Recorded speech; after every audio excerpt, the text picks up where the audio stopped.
ትንሹ ዳዊትና ጎልያድ። የመጀመሪያው የእስራኤል ንጉስ ሳኦል ይባል ነበር።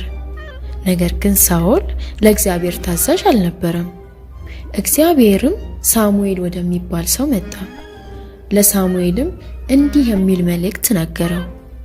እሰይ የሚባለውን ሰው ፈልገው፣ እናም ከእርሱ ልጆች መካከል አዲስ ንጉስ እንዲሆን አንዱን ልጅ ቀባው ብሎ አዘዘው። ሳሙኤልም ወደ ቤቴልሔም ሄዶ እሰይን አገኘው።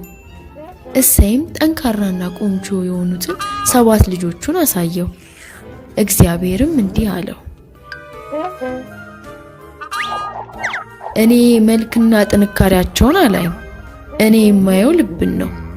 ለዚህ የምፈልጋቸው እነዚህ አይደሉም አለ። እሰይም የመጨረሻ ልጁ የሆነውን ዳዊትን በጎች ከሚጠብቅበት ስፍራ አስጠራው።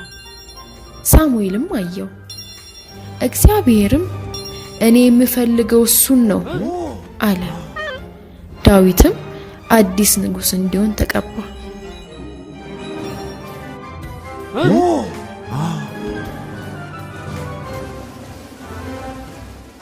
ከጊዜያት በኋላ እስራኤል በፍልስጤማውያን ተወረረች። በወቅቱ በጣም ግዙፍና ትልቅ የሆነው ጎልያድ ለእስራኤላውያኖች እስኪ ከናንተ መካከል አንድ ምረጡ፣ ወደኔም ይምጣ። እኔን ተዋግቶ ካሸነፈኝ እኛ ፍልስጤማውያኖች ባሪያዎች እንሆናለን። እኔ ካሸነፍኩኝ እናንተ ለኛ ባሪያ ትሆናላችሁ፣ ለኛም ትገዛላችሁ እያለ ፎከረ። በዚህም ወቅት እስራኤላውያኖች እጅግ ፈሩ፣ ደነገጡ። ዳዊትም ለወንድሞቹ ምግብ ለማድረስ ወደ ጦርነቱ ስፍራ ሄደ። የጎልያድንም ድምጽ ሰማ፣ ነገር ግን ምንም አልፈራም ነበር። እሱም ጠየቀ፣ እንዴት ቢደፍር ነው የእግዚአብሔርን ጦር የሚፈታተነው? እኔ ዋጋዋለሁ አለ። በአቅራቢያ የነበሩ ሰዎች ደነገጡ። ንጉስ ሳኦልም ዳዊትን የራሱን ጋሻና ጦር ሰጠው። ዳዊትም አልፈልግም፣ አንበሶችና ድቦች በጎቼን ሊበሉብኝ ሲሉ አሸንፊያቸው አውቃለሁ። እግዚአብሔርም ጎልያድን እንዳሸንፈው ይረዳኛል አለና 5 ጠጠሮችን ከመሬት አነሳ።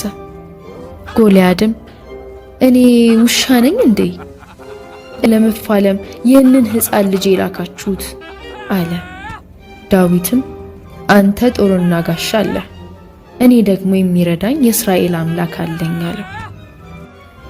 ጎልያድ እየሮጠ ወደ ዳዊት መጣ። ዳዊትም በወንጭፉ አንድ ጠጠር አስገብቶ ወረወረ፣ የጎልያድንም ጭንቅላት መታ። ጎልያድም ተዝለፍልፎ በፊቱ ወደቀ። ፍልስጤማውያንም ይህንን ባዩ ጊዜ ደንግጠው ሮጡ፣ ተሸነፉ። በእግዚአብሔር እርዳታ ዳዊትም ጀግና ሆነ፣ እስራኤላውያንም ነፃ ወጡ። ለዚህ ቻናል አዲስ ከሆናችሁ ሰብስክራይብ በማድረግ ቤተሰብ ይሁኑ። እንደዚህ አይነት ደስ የሚሉ የመጽሐፍ ቅዱስ ታሪኮችና ሌሎች አስተማሪ ቪዲዮዎች እንዲደርሱት የደወል ምልክቱን